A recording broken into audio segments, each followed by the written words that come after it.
Today we are going to start the chapter of basic statistics. Basically ये level 9th या 10th class का है और हमने बेसिक स्टैटिस्टिक्स में जनरली हम दो ही चीज़ें स्टडी करते हैं। एक तो हम इसमें स्टडी करते हैं मेजर ऑफ सेंट्रल टेंडेंसी और दूसरी चीज़ जो हम इसमें स्टडी करते हैं वो मेजर ऑफ डिस्पर्शन होता है। तो बेसिक स्टैटिस्टिक में जो दो मेन चीज़ें हमने स्टडी करनी है वो क्या है, number 1 is the measure of central tendency and the second is the measure of dispersion. तो इन चीज़ों की तरफ मूव करने से पहले जो बेसिक बहुत इनिशियल स्टेप है वो है कि हमारे पास जब कोई डाटा हमें गिवन होगा तो हमने अगर उस डाटा को अरेंज करना हो, रॉ फॉर्म में हमारे पास डाटा है और हम उसको इस काबिल बनाएं कि हम उसमें से measure of central tendency find कर सकें या डिस्पर्शन, तो वो हम कैसे उसको अरेंज करेंगे। तो बेसिकली जो सबसे पहला टॉपिक हम पढ़ने जा रहे हैं वो है फ्रीक्वेंसी डिस्ट्रीब्यूशन का। फ्रीक्वेंसी डिस्ट्रीब्यूशन क्या होता है? फ्रीक्वेंसी डिस्ट्रीब्यूशन जो है वो बेसिकली टेबुलर अरेंजमेंट है डाटा की, और जिसमें हम एक टेबल बनाते हैं और उसमें हम डाटा को पुट करते हैं और फिर वहाँ से हम उसकी फ्रीक्वेंसी लेते हैं और उसके बाद हम आगे डिफरेंट मेजरमेंट्स की तरफ जाते हैं। तो फ्रीक्वेंसी डिस्ट्रीब्यूशन जो होता है वो बेसिकली दो टाइप का होता है। पहला जो होता है वो डिस्क्रीट फ्रीक्वेंसी डिस्ट्रीब्यूशन होता है और जो सेकंड वन होगा वो कंटिन्यूस डिस्ट्रीब्यूशन होगा या कंटिन्यूस फ्रीक्वेंसी डिस्ट्रीब्यूशन होगा।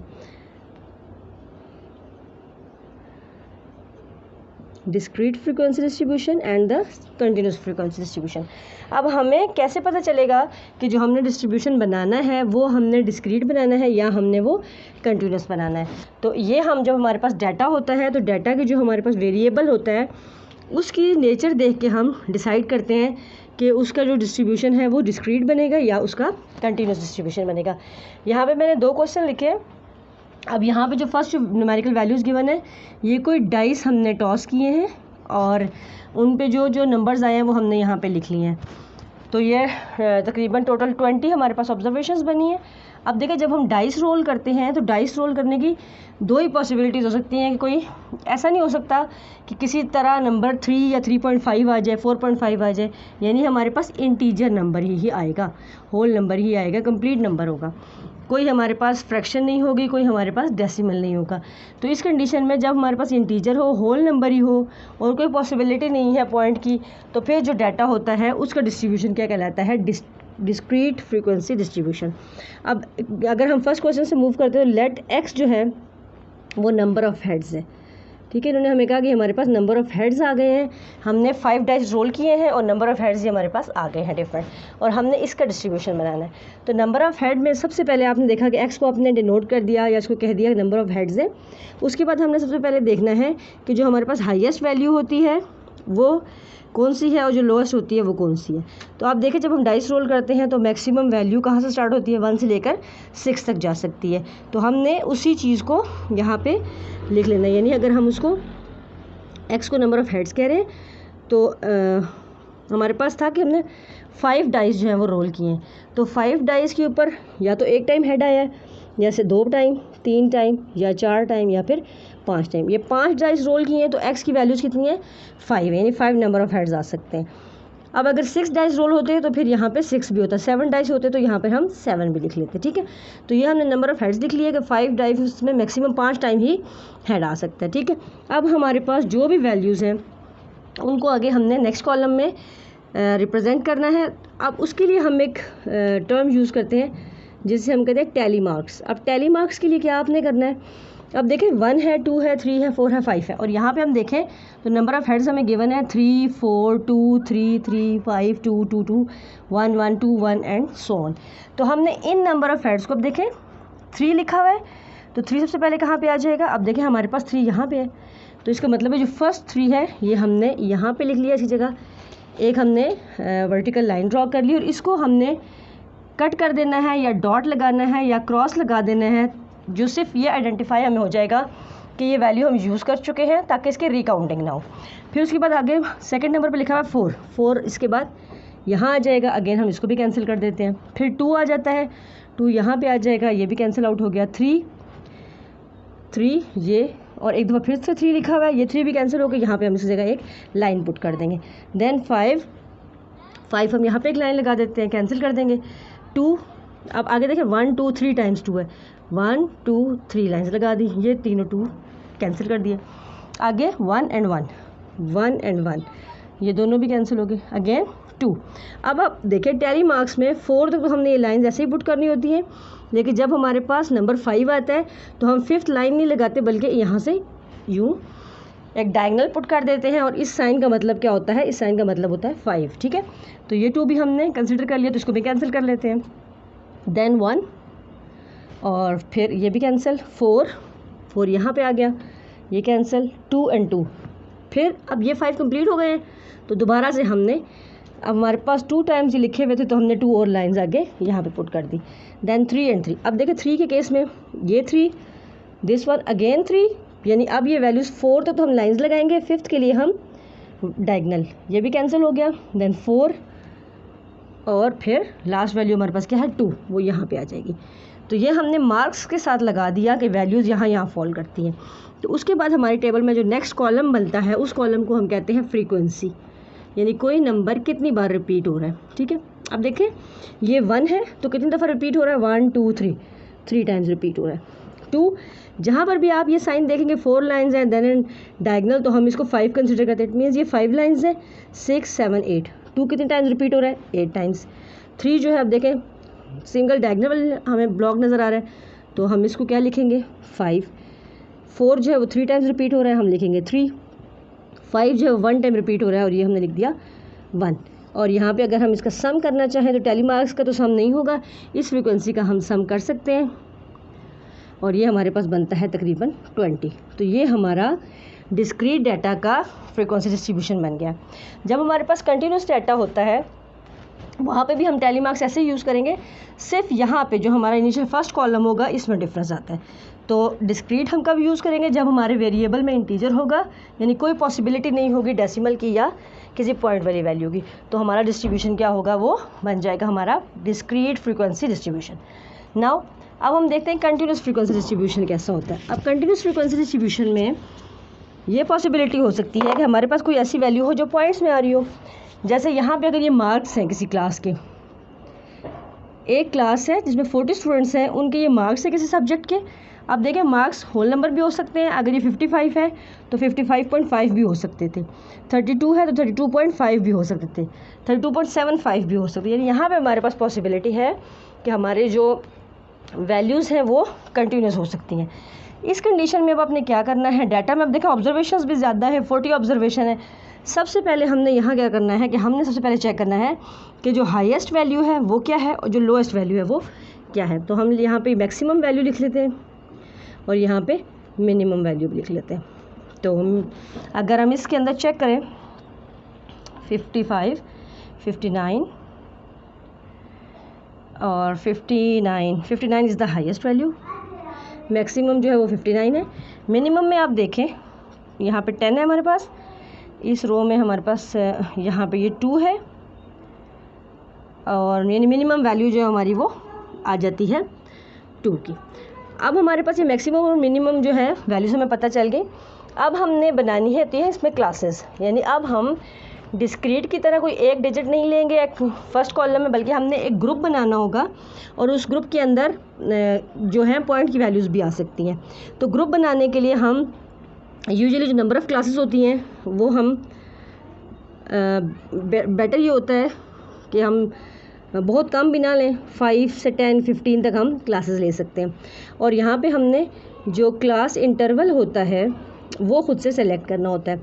क्लास इंटरवल को जनरली हम एज से डिनोट करते हैं, ठीक है, हाइट है क्लास की, यानी हमने अगर एक ग्रुप बनाना है तो उस ग्रुप कहाँ से स्टार्ट होगा और उसकी लास्ट वैल्यू क्या होगी, दैट इज़ कॉल्ड एच। तो यहाँ पे भी हम अपनी जो मैक्सिमम और मिनिमम वैल्यूज़ होती हैं उनके हिसाब से हम बनाते हैं ग्रुप्स। अब देखें ये ऑलमोस्ट अगर हम 1 से देखें तो 1 से 60 तक ये बनता है हमारा जो हमारा डाटा है। अगर हम इसकी क्लासेस इस तरह से बनाना चाहें कि हर क्लास में हम 10 वैल्यूज़ को इंक्लूड करें, तो हम इसको कैसे लिखेंगे। इनिशियली हमारा फर्स्ट स्टेप तो यही होगा कि हमारा जो फर्स्ट कॉलम था पहले वहाँ पे हमारे पास से वेरिएबल था, अब हम यहाँ पे क्लासेस लिख रहे हैं या पे हम यहाँ पे ग्रुप लिख रहे हैं, ठीक है। अब ग्रुप जब हम बनाना स्टार्ट करेंगे तो ग्रुप बनाने के लिए हमने इनिशियल वैल्यू से स्टार्ट करना है, या जो मिनिमम वैल्यू है वहाँ से स्टार्ट करना है। तो मिनिमम 2 है तो इसकी या इसके नियर बाय किसी वैल्यू से, तो बेटर है कि हम 0 से स्टार्ट कर लेते हैं। अब 0 से लेके हम 10 वैल्यूज़ रखना चाहते हैं, तो हमने इसको जब हम ग्रुप बनाएंगे, अगर मैं इसको 0 से 9 तक लिखूं तो हम इसको इंक्लूसिव काउंट करते हैं। 0 1 2 3 4 5 6 7 8 9, यानी 9 तक जाने के लिए ये 10 नंबर्स बनते हैं। इसको हम कहते हैं इंक्लूसिव ग्रुपिंग, यानी ये ग्रुप के अंदर वैल्यू जो है वो इंक्लूडेड है और ये भी। और जब यहाँ पे 9 तक कंप्लीट हो गया, अब 0 से 9 तक अगर पॉइंट में वैल्यू है, लेट्स सपोज 6.5 है, 7.5 है, तो वो भी इसी क्लास के अंदर या इसी ग्रुप के अंदर फॉल करेगी, ठीक है। अब 9 तक यहाँ आ गया, 9 के बाद फ़ौरन नेक्स्ट नंबर क्या होता है 10। 10 से अगेन हम 20 तक नहीं बल्कि 19 तक जाएंगे, तो ये 10 वैल्यूज़ बनती हैं। अगेन 19 से 19 तक इस ग्रुप में आ गए, then we will start from 20 moves to 29, same 30 to 39, 40 to 49, 50 to 59, 60 to 69। अब हमारी मैक्सिमम वैल्यू जो है वो 59 तक थी, तो हम इसको अगर अपने ग्रुप को ख़त्म करना चाहें तो यहाँ पर नहीं, हमारी जो मैक्सिमम वैल्यू वो 60 है, मैक्सिमम वैल्यू इज़ द 60। तो इसका मतलब है हमें ये ग्रुप भी बनाना पड़ेगा। तो ये हमारे पास ग्रुप्स हमारे बन गए, और आगे इसको प्रेजेंट करने के 2 तरीके हो सकते हैं। या तो हम डायरेक्ट ऑब्जर्वेशंस लिखें, ठीक हो गया, या फिर हम उसी तरह पहले की तरह यहाँ पे टैली मार्क्स लगाएं, और last column as usual frequency का ही बनेगा। तो हम दोनों तरीके से उसको चेक कर लेते हैं। लास्ट पे यहाँ पे इसकी फ्रीक्वेंसी आ जाएगी लास्ट कॉलम में। अब हम उसी तरह से स्टार्ट करेंगे फर्स्ट वैल्यू से। अब देखें 51 है, तो 51 हमने यहाँ चेक करना है किस ग्रुप में फॉल करेगा, this is the one group. तो जब यहाँ 51 है तो यहाँ पे हमने 51 लिखी है, और यहाँ पे अब हमने कैंसिल कर दिया। अब देखें यहाँ पे हम चूँकि ऑब्जर्वेशंस लिख रहे हैं तो हम एग्जैक्टली वो वैल्यू पुट कर रहे हैं जो हमने यहाँ पे लिखी हुई थी। देन 55 वो भी इसी ग्रुप में आएगा, और यहाँ से हम उसको कट कर देंगे। 32 जो है वो इस ग्रुप में आएगा, तो यहाँ पे हमने लिख दिया 32। और अगर साथ साथ हम टैली भी लगाते जाएं तो इस ग्रुप में हम चूँकि 2 ऑब्जर्वेशंस डाल चुके हैं तो 2 मार्क्स और यहाँ पे सिंगल मार्क। देन 32 हो गया। 41 आप देखें इस ग्रुप में आएगा, यहाँ पे हमने लिख दिया कि ये 41 वैल्यू है, और यहाँ पे भी एक टैली मार्क लगा दिया इसका। 41 भी डन हो गया। Then 22 will be in the third group 22, तो थर्ड ग्रुप में भी यहाँ पे हम एक मार्क लगा देते हैं। 30 एंड 35 दोनों इस ग्रुप में आएंगे, तो यहाँ पे हमने लिख दी 30 भी और 35 भी, और इसके अगेंस्ट यहाँ पे हमने 2 मार्क्स लगा दिए, और ये 2 वैल्यूज़ हमने कट कर दी। दिस वन इज़ 53, और 53 जो है वो फॉल करेगा यहाँ पे सेकेंड लास्ट ग्रुप में। तो 53 हम यहाँ लिख लेंगे, और सेकेंड लास्ट ग्रुप में यहाँ पे हम एक टैली मार्क भी पुट कर देंगे। 53 भी हो गया। Then we have the value 30 जो है वो फोर्थ ग्रुप में फॉल करेगा, तो यहाँ पे हम फोर्थ ग्रुप में 30 लिख लेते हैं, और यहाँ पे एक मार्क लगा देते हैं। ये 30 में आ गया। देन द वैल्यू इज़ 60 जो लास्ट ग्रुप में आएगा, यहाँ पे हम 60 लिख देते हैं, और अगर हम टैली मार्क का तरीका याद करना चाह रहे हैं इस्तेमाल, तो यहाँ पे हम एक मार्क लगा देंगे। और उसके बाद 60 डन हो गया। 59 ऊपर वाले ग्रुप में, 53 के साथ यहाँ 59 आ जाएगा, और यहाँ पे इसके साथ थोड़ा इसके नीचे लिख लेते हैं, यहाँ पे हमारे पास 59 आ गया, और यहाँ से हम इसको कट कर देंगे। अगेन वी हैव 15 जो है वो सेकेंड ग्रुप में फॉल करेगा।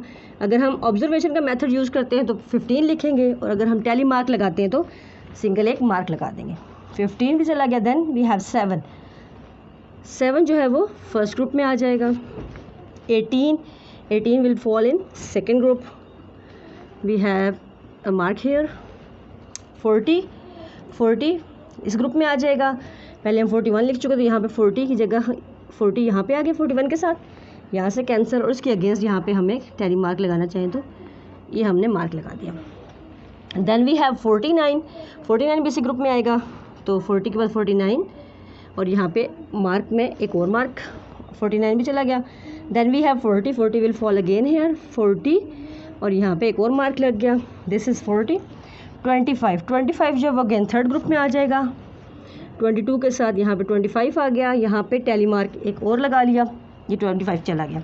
Then we have 14 and 18 and 19, ये तीनों वैल्यूज़ जो हैं आप देखें 14, 18 और 19, यानी ये तीनों वैल्यूज़ 1 2, अब देखें फिर वही केस है 4 हो गए और 3, 14 18 19, we have 2 will fall in first group और यहाँ पे एक और मार्क लगा देंगे हम 43, अगेन 43 पे हम यहाँ आ जाते हैं, 43 की जगह यहाँ पे हम यहाँ लिख लेंगे 43 और 43 के लिए यहाँ पे मार्क हमने डायगोनल लगा लिया।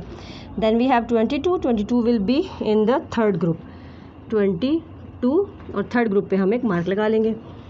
Then we have 39 will be in fourth group, 39 तो यहाँ पे हमने 39 पुट किया। ऑलरेडी हमारे पास 4 ऑब्जर्वेशंस थी, फिफ्थ के लिए हमने यूँ डायगोनल लाइन लगा ली। और देन वी हैव 26, तो 26 इस ग्रुप में फॉल करेगा, 26 और यहाँ पे हम एक मार्क लगा लेंगे और इस 26 को कट कर देंगे। देन वी हैव 34 जो है इस ग्रुप में आ जाएगा हमारे पास, अगेन यहाँ लिखा 34 और एक और मार्क हमने यहाँ पुट कर दिया 34। 19 आ गया है इस ग्रुप में और एक मार्क और यहाँ लग गया। Then we have 10 and 17 both इसी ग्रुप में आ जाएंगे, 10 एंड 17 तो हम यहाँ पे 2 मार्क्स और लगा लेंगे। Then we have 47 will be in this group, तो यहाँ पे हम लिख लेंगे 47 और इसके साथ यहाँ पे एक मार्क और लग गया। 38 will be in the fourth group, 38 तो यहाँ पे हमारे पास एक मार्क और लग गया।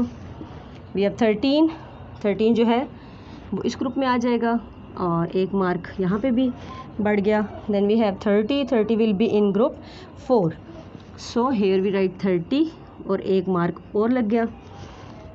34 भी इसी ग्रुप में आएगा, यहाँ पे ही लिख लेते हैं 34 इधर आ गया और एक मार्क और लग गया। Then we have 54 will be in the second last group, तो यहाँ पे हम लिखते हैं 54, अगेन ये 4 वैल्यूज़ थी पहले, अब ये 5 हो गई। We have 10 will fall in second group, 10 और यहाँ पे एक मार्क और लग गया। वी हैव 21 जो है वो आ जाएगा थर्ड ग्रुप में हमारे पास, 21 यहाँ पे ऑलरेडी 4 वैल्यूज़ थी, अब ये वैल्यूज़ 5 हो गई हैं। 51 एंड 52 ये दोनों इस ग्रुप में फॉल करेंगे, 51 एंड 52 तो यहाँ पे आ जाएंगे 2 मार्क हमारे पास। अब हम यहाँ से हर ग्रुप की ऑब्जर्वेशन भी काउंट कर सकते हैं और टैली मार्क से भी हम इसकी फ्रीक्वेंसी देख सकते हैं कि फ्रीक्वेंसी क्या होगी। अब देखिए फर्स्ट ग्रुप में अगर हम ऑब्जर्वेशन वाला कॉलम देखें तो 2 ही ऑब्जर्वेशन है, अगर यहाँ अपने मार्क्स को देखें तो हमने यहाँ पे मार्क्स भी 2 ही लगाए हुए हैं। अब यहाँ पे देखें ऑब्जर्वेशन हम काउंट करना चाहें तो फिर 1 2 3 4 5 6 7 8 9 10, लेकिन इस साइन से हमें पता चलता है 5 ये हैं और 5 ये हैं, दैट मीन्स यहाँ पे हमारे पास 10 वैल्यूज़ हैं। ग्रुप 3 की तरफ चले जाएं तो डायरेक्ट इस साइन से हमें पता चल रहा है कि हमारे पास 5 वैल्यूज़ हैं, तो यहाँ पे हम काउंट भी कर सकते हैं ऑब्जर्वेशंस को। देन द फोर्थ ग्रुप में आप देखें ऑब्जर्वेशन को काउंट भी कर सकते हैं और यहाँ से तो डायरेक्ट हम देख के बता सकते हैं 5 और 4 ये, इसका मतलब है यहाँ पे 9 वैल्यूज़ हैं। Then in the next group we have 6 observation, then we have 7 observation and in the last we have 1 observation। तो यहाँ से अगर हम इसका सम निकालते हैं तो सम से हमें पता चल जाता है कि हमारे पास जो टोटल नंबर ऑफ ऑब्जर्वेशन है वो तकरीबन हमारे पास कितनी थी, 40 थी, जो कि 1 2 3 4 5 6 7 ग्रुप्स में डिवाइड हो गई। तो इस तरीके से हम जब हमें कोई रॉ डाटा गिवन होगा तो सबसे पहले हमने उसका फ्रीक्वेंसी डिस्ट्रीब्यूशन बनाना है और फिर उसके बाद हम इसकी आगे फर्दर इसको सॉल्व कर सकते हैं। तो ये हमारा फर्स्ट स्टेप था। इंशाल्लाह नेक्स्ट इसके बाद हम इससे कुछ रिलेटेड कॉन्सेप्ट्स को डिस्कस करेंगे और देन हम मूव करेंगे मेजर ऑफ सेंट्रल टेंडेंसी की तरफ। Thank you.